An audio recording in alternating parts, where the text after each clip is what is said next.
Pasca Daralun, tim Niswa FC IPK Kanisam Aceh Utara berhasil menjadi juara 1 pada turnamen voli bertajuk Aceh Utara Luxmawe. Kepastian ini diperoleh tim Niswa setelah pada partai final yang berlangsung di Gor Singapura Jalan Elak Luxmawe pada Sabtu 5 Agustus 2023 malam berhasil mengalahkan Muara 2 Selection FC Luxmawe dengan skor 3-0.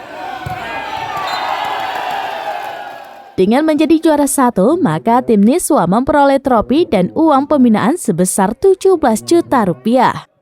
Untuk Muara 2 Selection FC yang menjadi juara 2, maka berhak mendapatkan trofi dan uang pembinaan 12 juta rupiah.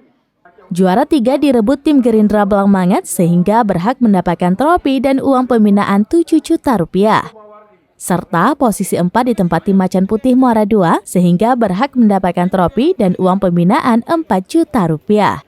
Turnamen ini secara resmi ditutup Ketua PBVSI Luxmawe Armiadi. Armiadi dalam sambutannya mengucapkan selamat kepada tim yang telah meraih juara pada turnamen ini. Dia pun mengaku salut karena turnamen yang diikuti tim dari berbagai daerah di Aceh Utara dan Luxmawe bisa berjalan meriah. Dia berharap dengan adanya turnamen seperti ini bisa meningkatkan motivasi pemain voli muda Luxmawe dan Aceh Utara umumnya untuk giat berlatih sehingga bisa berprestasi ke depannya. Dari Luxmawe, Saiful Bahri, Sraminas.com.